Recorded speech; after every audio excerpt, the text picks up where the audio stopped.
Pejim-baovao afatanteraka kosa indray dia nahazo fitaovana avy amin'ny fikambanana Phoenix ny vondrony mpamonjy vona tsara lalàna ary nisy ihany koa ny famoahana andiany izay vao avy niatrika fiofanana. Claude Arasolson sy Mamira Soanev mitatra ny vaovao amintsika.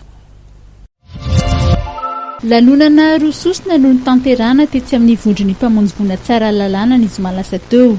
Nisy ny fanoloran'ny fikambanana Phoenix fitaovana ho an'ireo mpamonjy vona ny komina Antananarivo renivohitra ary nisy ihany koa ny fanolorana mari-pahaizana ho an'ireo mpamonjy vona avy nanaraka fiofanana. Misy karazany efatra ny fampiofanana izay natao. Eo aloha zany ny fampiofanana BSPP2 izay natokana ho an'ireo mpamonjy voina efa pitarika hanatsara kokoa ny asa mpamonjena ary izany fiofanana zany dia ahafahan'ny zareo ho tonga hatrany amin'ny laharany manam-boninahitra.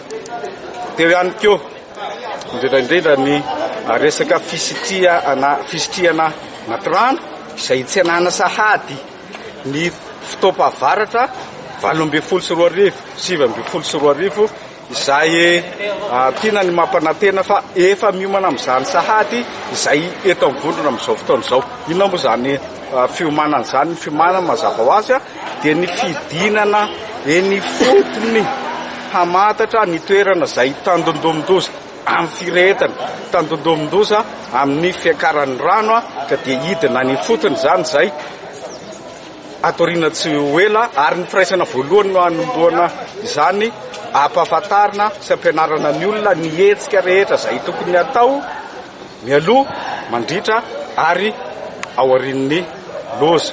Notsehivy ny lehibe ny vondrony mpamonjy vona fa fanamby lehibe ny fametrahana tombony mpamonjy vona isaky ny boriboritany. Tsy maintsy atao ny mamita ny tetikasa dia ny hoe fanasiana toeram-pamonjena iray isaky ny firaisana.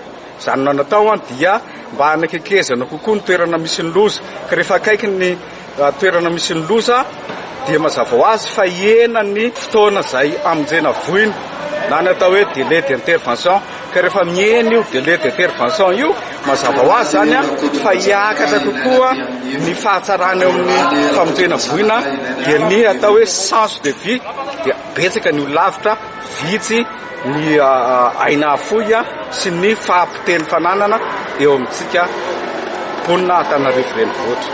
Nisy ny fanetanana sy ny fiaraha-mikorana tao aorian'izany lanonana rososina izany.